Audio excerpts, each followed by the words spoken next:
Hi students, ICSEയുടെ 9th 10th ക്ലാസ്സുകളുടെ literature പേപ്പറിൻ്റെ 3 ടെക്സ്റ്റുകളിലൊന്നാണ് വില്യം ഷേക്സ്പിയറിൻ്റെ ദ മെർച്ചൻ്റ് ഓഫ് വെനസ് എന്ന play. So let's have an introduction to the play today. അപ്പോൾ ദ മെർച്ചൻ്റ് ഓഫ് വെനസ് പഠിക്കാൻ തുടങ്ങുന്നതിന് മുൻപായിട്ട് ഏറ്റവും പ്രധാനമായി വളരെ ഇമ്പോർട്ടൻ്റ് ആയിട്ട് നമ്മൾ മനസ്സിലാക്കേണ്ട കുറേ കാര്യങ്ങളുണ്ട്. അതിൽ പ്രധാനപ്പെട്ട കാര്യം എന്നുള്ളത് ആ പ്ലേ എഴുതപ്പെട്ട കാലഘട്ടത്തെക്കുറിച്ചും അത് എഴുതിയ ആളെക്കുറിച്ചും ഒക്കെ ഒന്ന് മനസ്സിലാക്കുക എന്നുള്ളതാണ്. കാരണം നമുക്കറിയാം, നമ്മളിപ്പോൾ ഒരു കാര്യം എഴുതിയാൽ അത് നമ്മൾ ഇന്ന് കാണുന്ന കാര്യങ്ങളെ ആശ്രയിച്ചിരിക്കും, നമ്മുടെ ചുറ്റുമുള്ള കാര്യങ്ങളുമായിട്ട് അത് ക്ലോസ്ലി റിലേറ്റഡ് ആയിരിക്കും.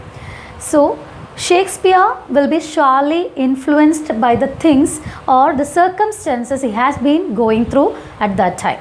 സോ അത് നമ്മൾ മനസ്സിലാക്കിയാൽ മാത്രമേ ആ പ്ലേയെക്കുറിച്ച് നമുക്ക് കൂടുതൽ ഡീപ്പായിട്ട് ഉൾക്കൊള്ളാനും പഠിക്കാനുമായിട്ട് സാധിക്കുകയുള്ളൂ. സോ വില്യം ഷേക്സ്പിയർ, ആ പേര് കേൾക്കാത്ത ആരും ഉണ്ടാവില്ല. ഇതുവരെ നമ്മൾ കേട്ടിട്ടേ ഉള്ളൂ, അല്ലെങ്കിൽ അതിൻ്റെ ട്രാൻസ്ലേഷൻ ഓൾഡ് ഇംഗ്ലീഷിൽ നിന്നും ന്യൂ ഇംഗ്ലീഷിലേക്ക് ഇപ്പോൾ നമ്മൾ ഉപയോഗിക്കുന്ന ഇംഗ്ലീഷിൽ ആയിട്ടുള്ള ടെക്സ്റ്റുകളായിരിക്കും നമ്മൾ കണ്ടിരിക്കുക, സ്റ്റോറീസൊക്കെ നമ്മൾ വായിച്ചിട്ടുണ്ടാവും.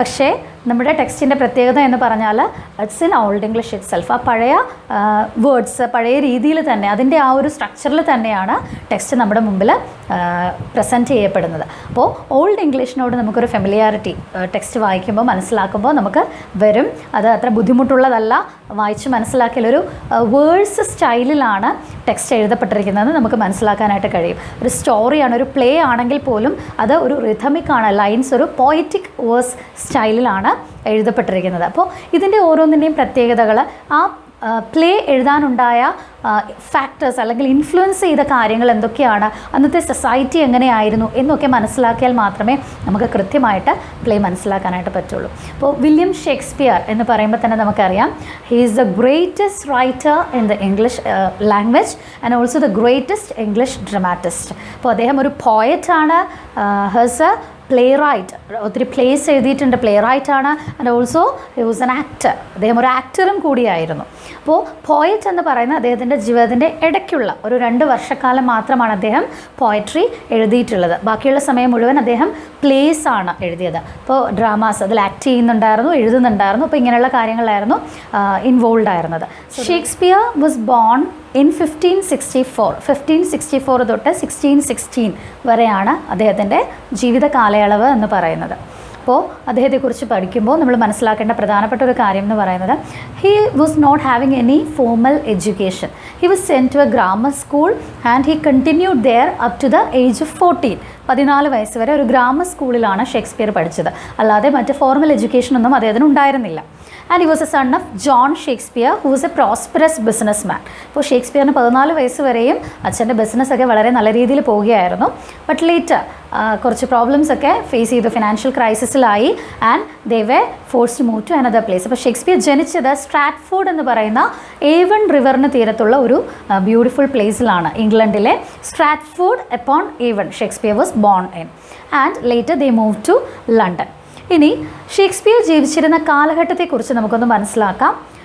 എലിസബത്തൻ ഇംഗ്ലണ്ടിലാണ് ഷേക്സ്പിയർ ജനിച്ചത്. The time of Queen Elizabeth England ഭരിച്ചിരുന്ന കാലം. അപ്പോൾ ഈ കാലത്തിൻ്റെ പ്രത്യേകതകൾ കൂടി നമ്മൾ മനസ്സിലാക്കേണ്ടതുണ്ട്.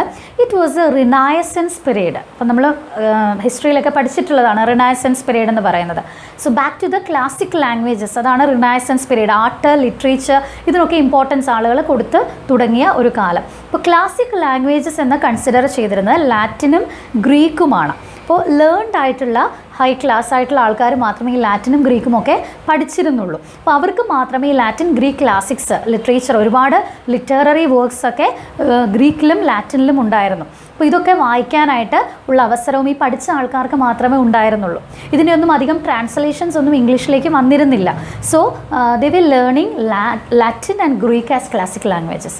ഷേക്സ്പിയറും ഈ ഗ്രാമർ സ്കൂളിൽ പോയി ലാറ്റിനൊക്കെ പഠിച്ചിരുന്നു. That's why we can see in almost all his plays the influence of these languages we can see. അപ്പോൾ ഈ ഇൻഫ്ലുവൻസ് ഒക്കെ അദ്ദേഹത്തിൻ്റെ പ്ലേസിലൊക്കെ നമുക്ക് കാണാനായിട്ട് സാധിക്കും. ഒരുപാട് Greek references, Greek mythological characters, അതിൻ്റെ റെഫറൻസസ്, ലാറ്റിൻ സ്റ്റോറീസ് മിത്സ് ഒക്കെ അദ്ദേഹത്തിൻ്റെ പ്ലേസിലൊക്കെ ദ മെർച്ചൻ്റ് ഓഫ് വെനീസിൽ indeed we can see lots of references like this. അപ്പോൾ ഇതിൻ്റെ ഈ ഒരു കാര്യം എന്ന് പറയുന്ന ആ ഒരു റിനൈസൻസ് പീരീഡിൻ്റെ ഇൻഫ്ലുവൻസും അതുപോലെ ഗ്രീക്ക് ലാറ്റിൻ ലാംഗ്വേജസ് ക്ലാസിക് ലാംഗ്വേജസിനോട് ആളുകൾക്കുണ്ടായിരുന്ന ആ ഒരു സമയത്തെ താല്പര്യവും ക്ലാസിക് ലാംഗ്വേജസ് സുപ്രീം ലാംഗ്വേജസ് ആയിട്ട് കരുതിയിരുന്നത് ഈ രണ്ട് ലാംഗ്വേജസിനെയാണ്.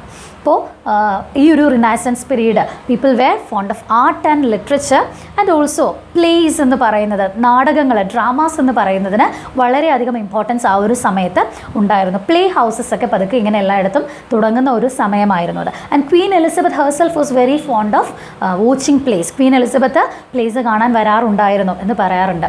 So she was also supporting all these kinds of things. ഈ പ്ലേ ഹൗസസും അങ്ങനത്തെ കാര്യങ്ങളൊക്കെ ക്വീൻ എലിസബത്തും സപ്പോർട്ട് ചെയ്തിരുന്നു. ആൻഡ് ലണ്ടനിലെത്തിയതിന് ശേഷം Shakespeare he was in search of job. എന്തെങ്കിലും ഒരു ജോലിക്ക് വേണ്ടി to help his family, to support his family, he was in search of job and he was appointed as a stable boy in a theatre. ഒരു play ഹൗസിൽ ഒരു stable boy ആയിട്ടാണ് Shakespeare അദ്ദേഹത്തിൻ്റെ ആ ഒരു നാടക ജീവിതം എന്ന് പറയും. ഈ ഒരു വലിയ ആളായി മാറുന്നതിന് മുൻപ് he began like that. He was a stable boy. ഹോഴ്സസിനെയൊക്കെ കീപ്പ് ചെയ്യുന്ന ആളായിട്ടാണ് ഷേക്സ്പിയർ തുടങ്ങുന്നത്. And from there he became a prompter. സ്റ്റേജിന് സൈഡിൽ നിന്ന് ആളുകൾക്ക് ഡയലോഗ്സ് അഭിനയിക്കുന്ന ആൾക്കാർക്കൊക്കെ പ്ലേസിന് ഡയലോഗ്സ് പറഞ്ഞു കൊടുക്കുന്ന പ്രോംപ്റ്ററായിട്ട് പതുക്കെ ഇങ്ങനെ ഡയലോഗ് പറഞ്ഞു കൊടുക്കുന്ന ആളായിട്ടാണ് അതിന് ശേഷം ഷേക്സ്പിയർ മുന്നോട്ട് വരുന്നത്. And then he became an actor and he started writing many place. അതിന് ശേഷമാണ് അദ്ദേഹം പ്ലേസ് ഒക്കെ എഴുതാനായിട്ട് തുടങ്ങിയത്. ആൻഡ് 1592 ഷേക്സ്പിയറിനെ ഒരു ആക്ടറായിട്ട് നമുക്ക് കാണാനായിട്ട് സാധിക്കുക ലണ്ടനിലെത്തിയതിന് ശേഷം. എന്നാൽ ഈ 1592 to 1594 ഇംഗ്ലണ്ടിൽ ഒരു പ്ലേഗ് എപ്പിഡമിക്, ഇപ്പോൾ നമ്മൾ ഫേസ് ചെയ്യുന്ന പോലെ തന്നെ ഒരു എപ്പിഡമിക് പടർന്നു പിടിക്കുന്ന ഒരു കാലമായിരുന്നു. അപ്പോൾ തിയേറ്റേഴ്സൊക്കെ അടച്ചിട്ട ഒരു സമയമായിരുന്നു ഈ 1592 to 1594. ഈ 2 years മാത്രമാണ് ഷേക്സ്പിയറിൻ്റെ കരിയറിൽ he began to write poetry. അദ്ദേഹം പോയംസ് എഴുതിയത് ഈ ഒരു 2 വർഷക്കാലത്ത് മാത്രമാണ്. And still he was known as a greatest poet.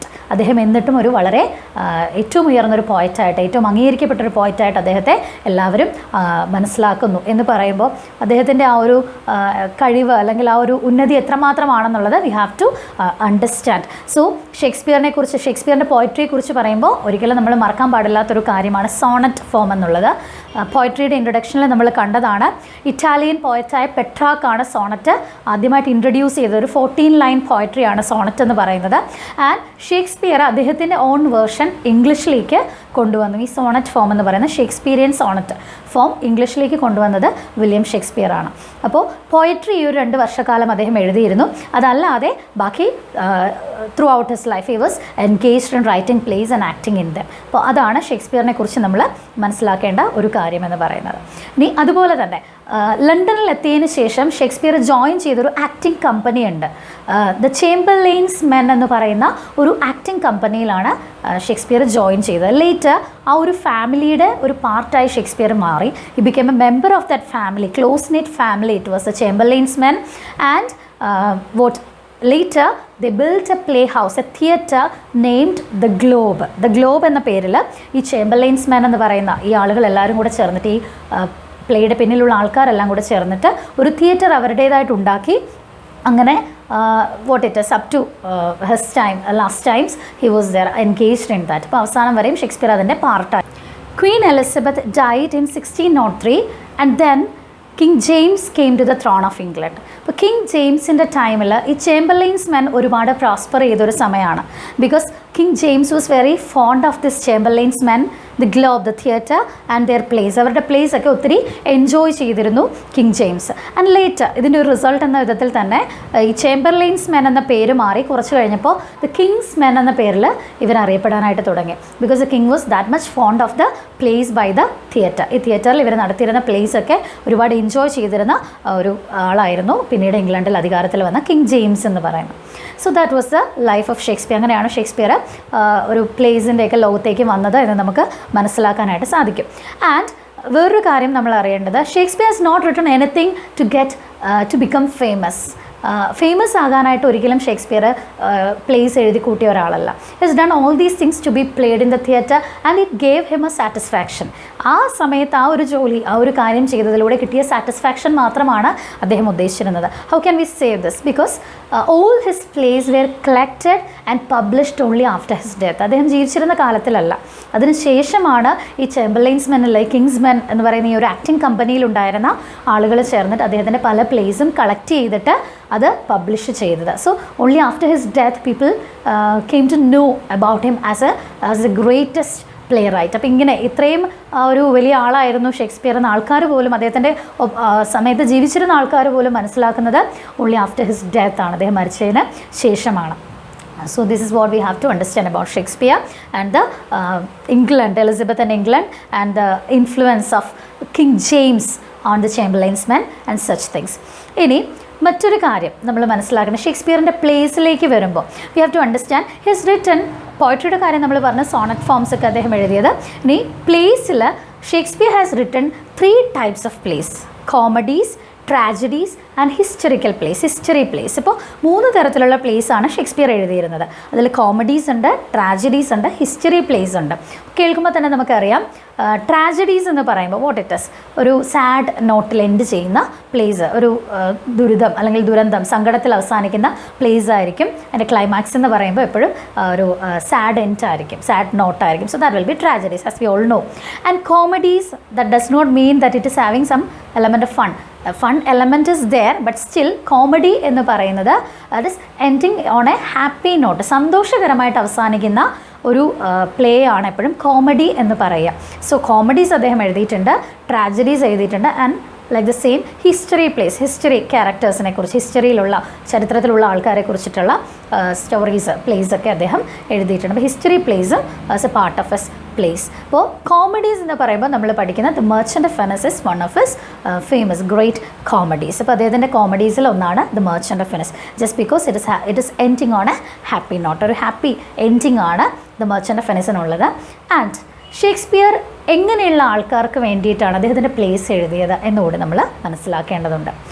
During that time, all people from all walks of life enjoyed theatre, enjoyed plays, and they used to come to the theatre. അപ്പോൾ എല്ലാ കാറ്റഗറീസിലുള്ള ആൾക്കാരും, socially economically എല്ലാം പല രീതിയിലുള്ള ആൾക്കാരും തിയേറ്റേഴ്സിൽ വരികയും place enjoy ചെയ്യുകയും ഒക്കെ ചെയ്തിരുന്നു. അപ്പോൾ ഏറ്റവും ലോവർ ക്ലാസ്, സാധാരണ ആൾക്കാർ, പെസൻസ് തൊട്ട് ഏറ്റവും higher class, noblemen, the king and queen damsels, അവർ വരെ തിയേറ്ററിൽ വന്ന പ്ലേസ് എൻജോയ് ചെയ്യുമായിരുന്നു.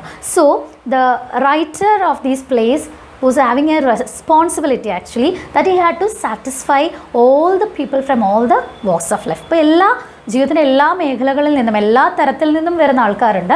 അവരെ എല്ലാവരെയും ഒരുപോലെ സാറ്റിസ്ഫൈ ചെയ്യിക്കുക എന്നുള്ള ഒരു റെസ്പോൺസിബിലിറ്റി കൂടി ഒരു പ്ലേ റൈറ്റിന് ഉണ്ട്. So we have to understand the how it was arranged. ഒരു തിയേറ്റർ എങ്ങനെ, ഒരു ഓപ്പൺ സ്റ്റേജ് ഉണ്ടാവും, and how the people were arranged. സ്റ്റേജിനോട് ചേർന്ന് ബോക്സസ് വേറെ. സോ ഇംഗ്ലീഷ് ഫിലിംസൊക്കെ കാണുമ്പോൾ നമുക്ക് പഴയ ഇതിലൊക്കെ നമുക്ക് കാണാനായിട്ട് പറ്റും, സ്റ്റേജിനോട് ചേർന്ന് ബോക്സസിലാണ് കിങ് ക്വീൻ അല്ലെങ്കിൽ അതുപോലെ നോബിൾ പീപ്പിളൊക്കെ വന്നിരിക്കുക. അവരെ ഓൾമോസ്റ്റ് സ്റ്റേജിൻ്റെ ലെവലിൽ തന്നെയാണ് അവരിയ്ക്കുക. Arranged boxes will be there. And ladies, gentlemen, then the authors or critics, അങ്ങനത്തെ കുറച്ച് റെസ്പെക്റ്റബിൾ ആയിട്ടുള്ള ആൾക്കാരൊക്കെ they will be given higher seat. And the next category was a common people, the peasants, സാധാരണക്കാരായിട്ടുള്ള ആൾക്കാർ. സൊസൈറ്റിയിൽ ഏറ്റവും ലോവർ ക്ലാസ് എന്ന് consider ചെയ്യപ്പെട്ടിരുന്ന ആൾക്കാരായിരുന്നു അടുത്ത കാറ്റഗറി എന്ന് പറയുന്നത്. And they we call the groundlings. അവരെ വിളിച്ചിരുന്ന പേര് ഗ്രൗണ്ട്ലിങ്സ് എന്നാണ്.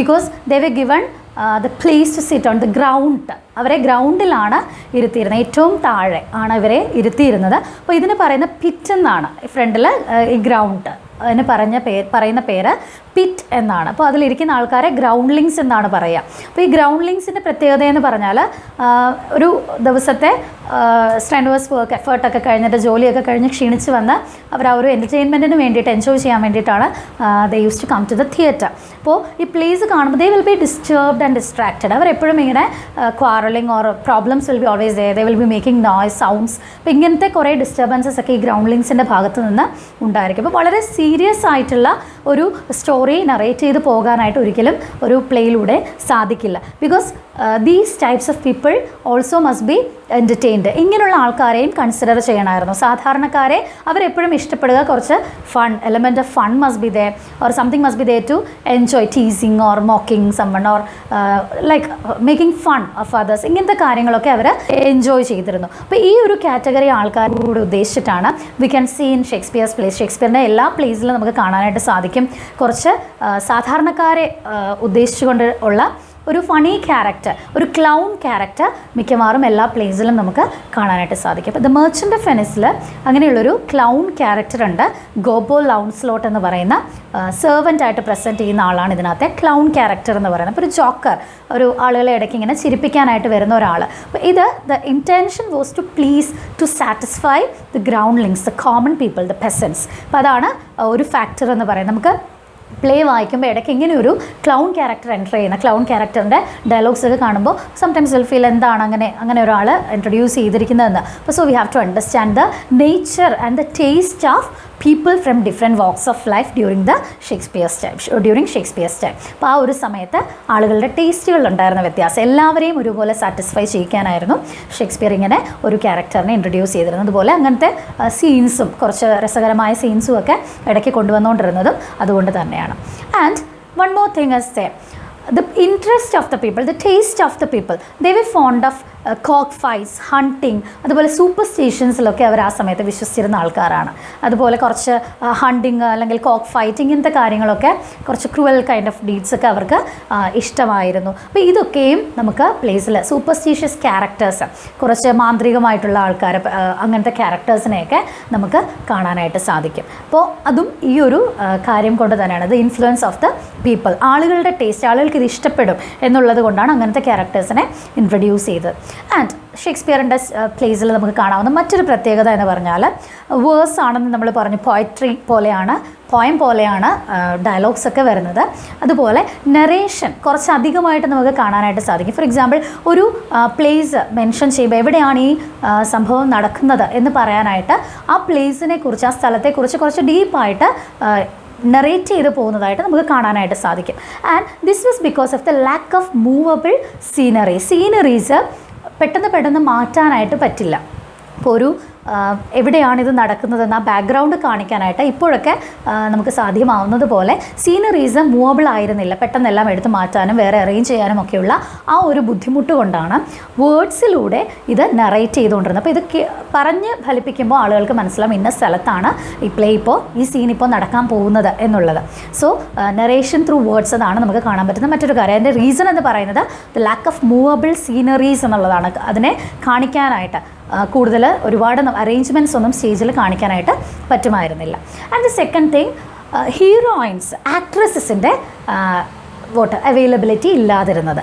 സ്ത്രീകളെ നമുക്കറിയാം അഭിനയിക്കാൻ വിടാനായിട്ട്, ഒരു പ്ലേയിൽ അഭിനയിക്കാനായിട്ടൊക്കെ സ്ത്രീകളെ ഒന്നും വീടുകളിൽ നിന്ന് വിടുന്ന ഒരു സാഹചര്യം ആയിരുന്നില്ല അന്നുണ്ടായിരുന്നത്. സോ അതുകൊണ്ട് തന്നെ എല്ലാ ഫീമെയിൽ ക്യാരക്ടേഴ്സിനെയും ഇനാക്ട് ചെയ്തിരുന്നത്, സ്റ്റേജിൽ പ്രസൻറ്റ് ചെയ്തിരുന്നത് മെൻ തന്നെയാണ്, ആണുങ്ങൾ തന്നെയാണ് സ്ത്രീകളുടെ വേഷത്തിൽ സ്റ്റേജിൽ വന്നുകൊണ്ടിരുന്നത്.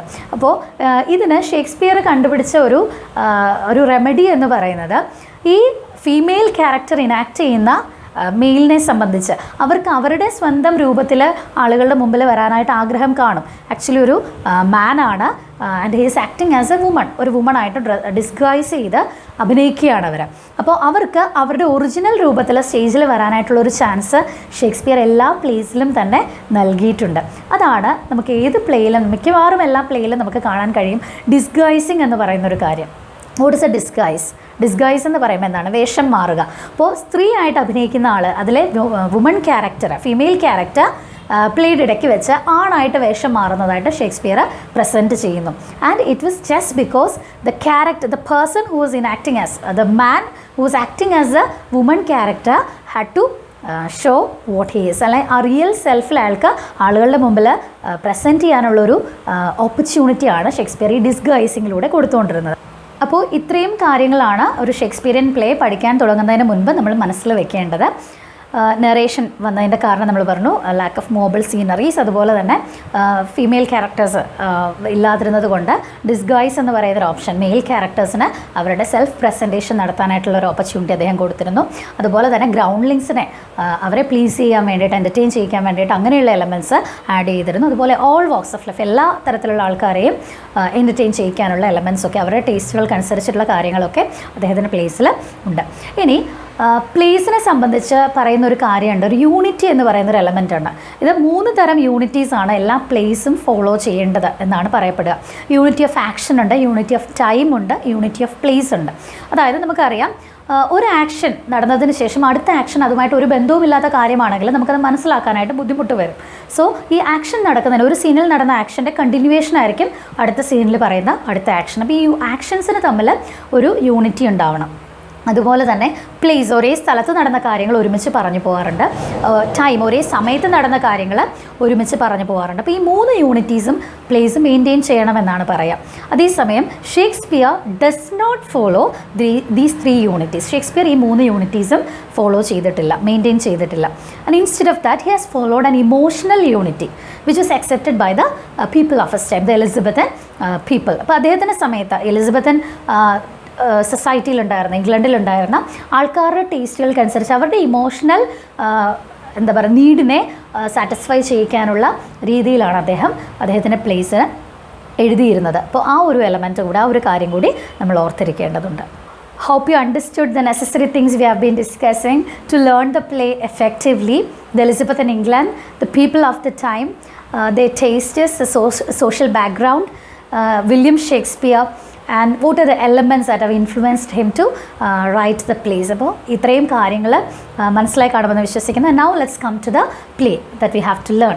The Merchant of Venice എന്ന് പറയുന്ന പ്ലേ. അപ്പോൾ as the title suggests, the merchant, the central character, it is Antonio. Antonio എന്ന് പറയുന്ന ആളാണ് ഇതിലെ central character. is a young prosperous business മാനാണ് അന്റോണിയോ എന്ന് പറയുന്നത്. വളരെ റിച്ച് ആയിട്ടുള്ള, പ്രോസ്പെറസ് ആയിട്ടുള്ളൊരു ബിസിനസ് മാനാണ്, വളരെ യങ് ആയിട്ടുള്ളൊരു ആളാണ് Antonio. His a central character. അന്റോണിയോയെ ചുറ്റുമായിട്ടാണ് സ്റ്റോറി പോകുന്നത്. And we can see 2 places. ഓരോ സീനും ഓൾട്ടർനേറ്റ് ആയിട്ട് വെനസ് ആൻഡ് ബെൽമണ്ട്, ഇത് രണ്ടുമാണ് പ്ലേയിൽ ത്രൂ ഔട്ട് മെൻഷൻ ചെയ്യുന്ന 2 സ്ഥലങ്ങൾ, വെനസും ബെൽമണ്ടുമാണ്. അപ്പോൾ ബെൽമണ്ടിനെ കുറിച്ച് പറയുമ്പോൾ we have to know the equal importance ഉള്ള വേറൊരു ക്യാരക്ടർ കൂടിയുണ്ട്, പോർഷ്യ എന്ന് പറയുന്നത്. അപ്പോൾ Portia is not the pair of Antonio. അന്റോണിയോയുടെ പെയറല്ല പോർഷ്യ, അന്റോണിയോയുടെ close friend, intimate friend, soulmate എന്നൊക്കെ പറയാവുന്ന ഇങ്ങനെയൊരു ഫ്രണ്ട്ഷിപ്പ് നമ്മൾ അധികം ഒന്നും കണ്ടിട്ടില്ലാത്ത അത്രയ്ക്ക് ഡീപ്പായിട്ടുള്ളൊരു ഫ്രണ്ട്ഷിപ്പ് ഷെയർ ചെയ്യുന്ന ബെസാനിയോ എന്ന് പറയുന്ന ക്യാരക്ടറുണ്ട്. Antonio and Bassanio are soulmates. അത്രയും ഇൻറ്റൻസ് ഫ്രണ്ട്ഷിപ്പാണ് അവർ തമ്മിലുള്ളത്. But we have to understand they are actually opposite in the nature. സ്വഭാവത്തിൽ പക്ഷേ ഇവർ തമ്മിൽ വളരെ വ്യത്യാസങ്ങളുമുണ്ട്. ഇപ്പോൾ ബെസാനിയോയുടെ പെയറായിട്ടാണ് Portia is presented in the story and she is there in ബെൽമണ്ട്.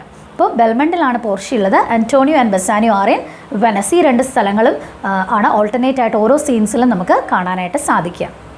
And Antonio, Bassanio is his friend and വേറൊരു ഗ്യാങ് ഓഫ് ഫ്രണ്ട്സ് അതെ, കുറച്ച് ആൾക്കാർ കൂടെ ഇവരുടെ ഒരു ഗ്യാങ്ങിലുണ്ട്. ഗ്രേഷ്യാനോ, ലൊറൻസോ, സെലേരിനോ, സെലാനിയോ, ഇത്രയും പേരാണ് അന്റോണിയോയുടെ ഫ്രണ്ട്സിൻ്റെ ഗ്യാങ്ങിലുള്ള ആൾക്കാർ.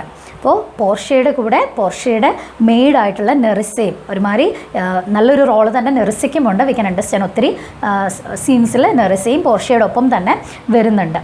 And we have to understand another important thing when we learn about the another important character of the play, Shylock the villain. സ്റ്റോറിയിലെ വില്ലൻ ക്യാരക്ടർ എന്ന് പറയുന്നത് ഷൈലക്ക് എന്ന് പറയുന്ന ജൂ ആണ്. അപ്പോൾ ഈ ഷൈലോക്കിനെ കുറിച്ച് മനസ്സിലാക്കുമ്പോൾ we have to understand why this enmity is there between Antonio and Shylock. ഷൈലോക്കും അന്റോണിയോയും തമ്മിൽ ഈ എനിമിറ്റി, ശത്രുത എന്തുകൊണ്ടാണ് എന്നുകൂടി നമ്മൾ മനസ്സിലാക്കേണ്ടിയിരിക്കുന്നു. അത് മനസ്സിലാക്കണമെങ്കിൽ some historical things are there. We know this Antonio, Bassanio all are belonging to the Christian community. Christianity ആണ് ഇവർ വിശ്വസിക്കുന്ന ആൾക്കാരാണ്, ക്രിസ്ത്യൻസ് ആണ്. And Shylock is a Jew. ഈ ജ്യൂസും ക്രിസ്ത്യൻസും തമ്മിലുള്ള ആ ഒരു വർഷങ്ങളായിട്ട് കാലങ്ങളായിട്ട് നിലനിന്ന് പോകുന്ന ഒരു എനിമിറ്റി എലിസബത്തൻ ഇംഗ്ലണ്ടിൽ ഇറ്റ് വാസ് വെരി സ്ട്രോങ്. ആ ഒരു സമയത്ത് ഒരുപാട് ജ്യൂസ് മണി ലെൻഡേഴ്സായിട്ട് ബിസിനസ് നീഡ്സിനൊക്കെ ആയിട്ട് ഇവിടെ ഇംഗ്ലണ്ടിൽ ഉണ്ടായിരുന്നു, ക്രിസ്ത്യൻസിനിടയ്ക്ക് ഉണ്ടായിരുന്നു. പക്ഷെ അവർ എപ്പോഴും ഒരു സഫറിങ് പീപ്പിളായിരുന്നു, എപ്പോഴും ഒപ്രസ്ഡ് ആയിട്ടുള്ള ഒരുപാട് ആളുകളെ അവരെ വെറുത്തിരുന്ന അല്ലെങ്കിൽ ഇഷ്ടപ്പെടാതിരുന്ന ഒരു കാറ്റഗറി ഓഫ് പീപ്പിൾ ആയിരുന്നു ഈ ജ്യൂസ് എന്ന് പറയുന്നത്. Just because the Christians believed that the Jews were responsible for the crucifixion of Jesus Christ. അപ്പോൾ ജീസസ് ക്രൈസ്റ്റിൻ്റെ ക്രൂസിഫിക്കേഷന് കാരണം ഈ ജ്യൂസ് ആണ് എന്നുള്ളൊരു ചിന്തയിൽ നിന്നാണ് ക്രിസ്ത്യൻസിന് ജ്യൂസിനോട് ഇത്രമാത്രം ഒരു സ്ട്രോങ് എനിമിറ്റി, ഒരു ഡീപ്പ് റൂട്ടഡ് എനിമിറ്റി ഉണ്ടായിരുന്നത്. അപ്പോൾ ഇത് തന്നെയാണ് കഥയിലും ദ മെർച്ചൻ്റ് ഓഫ് വെനസ് എന്ന് പറയുന്ന ഈ പ്ലേയിലും ആൻറ്റോണിയോയ്ക്കും ബെസാനിയോയ്ക്കും ഒക്കെ ഷൈലക് എന്ന ജൂവിനോട് ഉള്ള ഫീലിംഗ് എന്ന് പറയുന്നത്. So that's what we have to understand when we have to learn about the enmity that was existing between the central characters of the story and the villain. ഇവർ തമ്മിലുള്ള എനിമിറ്റിയുടെ റീസണും നമ്മൾ മനസ്സിലാക്കി പോവാം. ഇത്രയുമാണ് ക്യാരക്ടേഴ്സ്. ബാക്കി ലൗൺസ്ലോട്ട് എന്ന് പറയുന്ന ക്ലൗൺ ക്യാരക്ടർ വരുന്നുണ്ട്, അദ്ദേഹത്തിൻ്റെ അച്ഛൻ വരുന്നുണ്ട്, അതുപോലെ ബാക്കിയുള്ള ക്യാരക്ടേഴ്സൊക്കെ. So let's see it later when we are going through the play. അപ്പോൾ ഏകദേശം പ്ലേക്ക് ഒരു ഇൻട്രൊഡക്ഷൻ കിട്ടിയെന്ന് വിശ്വസിക്കുന്നു, അത്യാവശ്യം കാര്യങ്ങൾ മനസ്സിലായി എന്ന് വിശ്വസിക്കുന്നു. And in the next class let's begin our play the merchant of venous.